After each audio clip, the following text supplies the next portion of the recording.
अब देखो अपन लोगों ने गैल्वेनोमीटर देखा, गैल्वेनोमीटर से हम लोगों ने कन्वर्जन देख लिया कि गैल्वेनोमीटर से एमीटर वोल्टमीटर कैसे बनाएंगे। इन सब में कोई दिक्कत, इसका जो वर्कशीट दिया है इसके क्वेश्चंस टाइप गैल्वेनोमीटर वाले हो गए, मूविंग चार्जेस वाले, फोर्स वाले, वो सारे।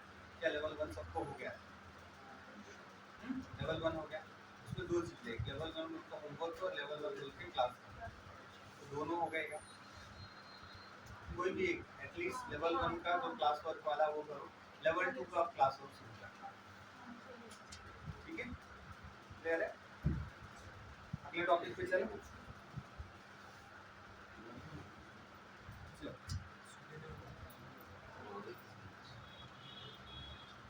टाइम हो गया क्या?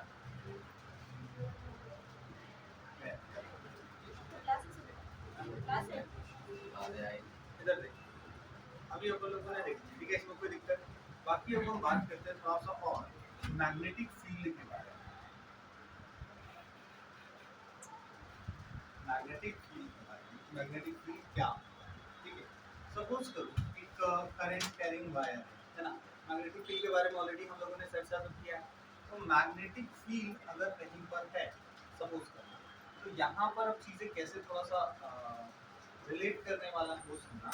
अगर हम एक चार्ज लेते हैं, ठीक है, और इस चार्ज के आसपास कोई एक टेस्ट चार्ज छोड़ देते, तो टेस्ट चार्ज पे ये चार्ज लगाता था फोर्स और वो एक लाइन में चलने लग जाता था, बराबर है? वैसा ही काम मैग्नेटिक फील्ड करता है। तो मैग्नेटिक फील्ड मतलब यहाँ पर हमने रखा है एक मैग्नेट, ठीक है, उसके आसपास के रीजन में एक दूसरे मैग्नेट को रखूं तो जा पाए, बराबर है? लेकिन वो मैग्नेट एक चार्ज को दूसरे चार्ज के फील्ड में रखा तो उसको फोर्स लगेगा और उस लाइन में जाने लगेगा। इस मैग्नेट में है ना, इस मैग्नेटिक फील्ड में अगर एक छोटा सा आइसोलेटेड नॉट, मतलब एनालॉजी समझो, यहाँ पर जो काम टेस्ट चार्ज कर रहा है, यहाँ पर जो काम टेस्ट चार्ज कर रहा है वो काम यहाँ पे नॉट करेगा। क्लियर है? समझ में आ रहा है? यहाँ पे पूरी की पूरी कहानी इमेजिनरी होने वाली है। क्यों? क्योंकि आइसोलेटेड नॉर्थ पोल कभी एग्जिस्ट नहीं होता है। समझ में आ रही बात? नॉर्थ पोल की तरह कौन सा काम करेगा? नॉर्थ पोल किसकी तरह काम करेगा? Test charge. तो मानो अगर एक नॉर्थ पोल छोड़ दिया जाए, ठीक है, तो नॉर्थ पोल को साउथ वाला अट्रैक्ट करेगा और वो किसी लाइन में आएगा। समझ में आ रही बात? तो वो जिस लाइन में ये नॉर्थ पोल आइसोलेटेड वाला जाएगा, घूमेगा, ट्रैवल करेगा, that is called as magnetic field, that is called as magnetic field lines। आई बात समझ? मैग्नेटिक फील्ड लाइन क्या होती है? एक इमेजिनरी, एक आइसोलेटेड नॉर्थ पोल को अगर हम छोड़ दें तो आइसोलेटेड नॉर्थ पोल जिस रास्ते में घूमेगा वो रास्ता, वो लाइन, पाथ क्या कहलाएगी?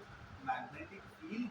सर पर वो एकदम आउटर फील्ड में भी घूम सकते हैं, इनर फील्ड में भी घूम सकते नहीं, वो जिस जैसे मानो एक निडल है और आपने रखा, तो निडल ने यहाँ पे ऐसा पॉइंट, तो यहाँ पे जस्ट रखो, फिर ऐसा पॉइंट करेगा, फिर यहाँ पे रखो, ऐसा पॉइंट करेगा, यहाँ रखो, ऐसा, तो ऐसा लेके ड्रॉ करेगा। फिर अगर मैंने यहाँ से बदल के यहाँ रखा तो ये ऐसा पॉइंट करेगा, फिर यहाँ पे रखो, फिर ऐसा पॉइंट करेगा। क्लियर है? तो मैग्नेटिक फील्ड लाइन की कुछ खास बात है।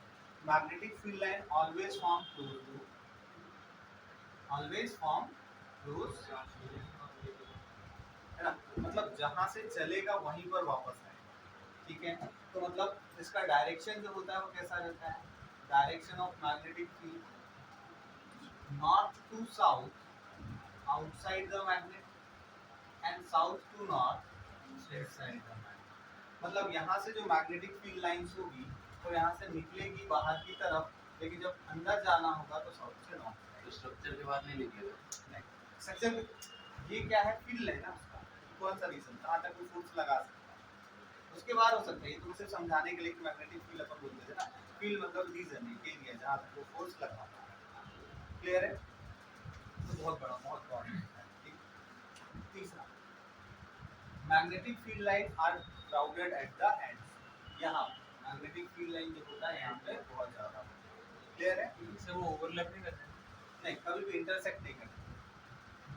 इसको प्रॉपर डायग्राम बना देता हूँ। Magnetic field lines are crowded at poles, सबसे खास बात, they never intersect each other. Overlap भी नहीं करते सर, फिर वो नीचे से भी निकलते ऊपर से भी निकलते, तो कभी ना कभी कभी नहीं। याद करो इलेक्ट्रिक फील्ड के टाइम पे मैंने बताया था कि दो फील्ड लाइन आपस में कभी भी इंटरसेक्ट नहीं करती, वैसा ये भी है। बट इसमें अलग क्या है उससे, उसमें सर कभी भी क्लोज लूप नहीं बनाता था, इसमें क्लोज लूप बनाता है। एक फील्ड लाइन बना रहा हूँ, देखो सपोज ये मैग्नेट है, ठीक है, मैग्नेट का नॉर्थ पोल ये है, साउथ पोल, क्लियर है। तो मैग्नेट के नॉर्थ पोल से एक फील्ड लाइन निकली और जाके साउथ पोल पे एंटर किया, तो यहाँ से एक फील्ड लाइन ऐसे जाएगी, एक फील्ड लाइन ऐसे पास करा दिया, वो स्ट्रेट चली जाएगी, एक फील्ड लाइन मैंने ऐसा पास करा दिया, ऐसे बहुत सारी फील्ड लाइन्स, ठीक है, तो बहुत सारी फील्ड लाइन्स होगी, तो एक फील्ड लाइन ऐसे भी निकलेगी, फील्ड लाइन ऐसी जाएंगी, बिल्कुल तितली उड़ी जैसा, यहाँ से फील्ड लाइन, ऐसे बहुत सारे मल्टीपल फील्ड लाइन, दूर जाते जाते कम होता जाएगा, बढ़ता जाएगा, ठीक है।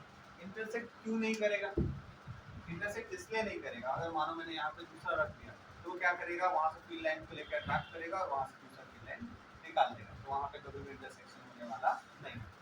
और यहाँ से जो इम्पोर्टेंट पॉइंट क्या है कि इस मैग्नेटिक फील्ड लाइन के किसी भी पॉइंट पे जाकर के मैं एक टेंजेंट ड्रॉ करूँ, मैग्नेटिक फील्ड के किसी भी पॉइंट पे जाके टेंजेंट ड्रॉ करूँ, तो we can find the direction of magnetic field by plotting tangent on magnetic field lines। magnetic field line पे कहीं पे जाके मैंने एक टेंजेंट ड्रॉ कर दिया और वहां पर magnetic field का डायरेक्शन सिर्फ टेंजेंट ड्रॉ करके हमको मिल जाएगा। क्लियर है? आया समझ में? तो ये कुछ बातें थी मैग्नेटिक फील्ड लाइंस के बारे में। क्राउडेड यहाँ पे दिख रहा है क्योंकि एरिया ऑफ क्रॉस सेक्शन, इसके बाद इसको ब्रॉडर व्यू मिल जाता है, तो वहाँ पे क्राउडेड नहीं होता, मैग्नेटिक फील्ड लाइन दूर जाते जाते कम होती चली जाती है। क्लियर है? सिंपल सी बात, जैसा हमने इलेक्ट्रिक फील्ड में देखा था वैसा ही यहाँ पे भी हमें देखने को मिलेगा, बट उससे और इसमें डिफरेंस सबसे बड़ा, वो कभी भी क्लोज पाथ नहीं बनाता था, ये क्लोज पाथ हमेशा बनाएगा। क्लियर? बाकी लगभग सारी चीजें ठीक है।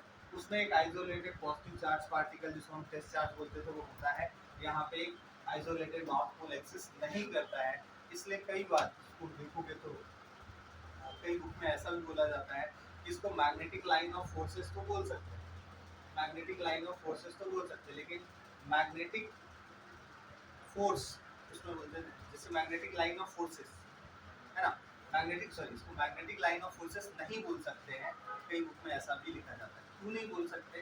क्योंकि फोर्स लगाने के लिए एक आइसोलेटेड नॉर्थ पोल चाहिए, जो कि प्रैक्टिकली एग्जिस्ट नहीं है। इसको फिर क्या बोलेंगे?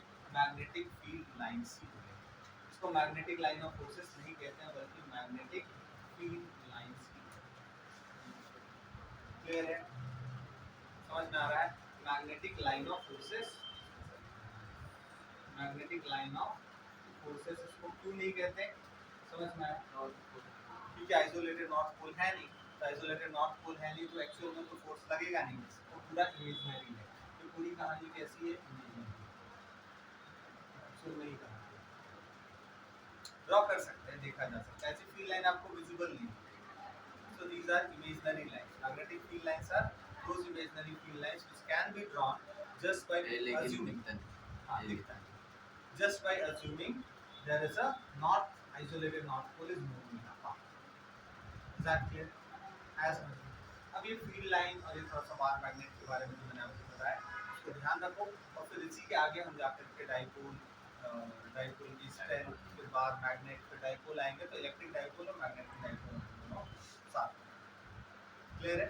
फिर आएगा मैग्नेटिक मटेरियल की प्रॉपर्टी, ठीक है, वो थोड़ा सा पार्ट रहेगा, उस टाइम पे बोलूंगा आप लोग को पढ़ के आना। चलो फटाक से नोट करो।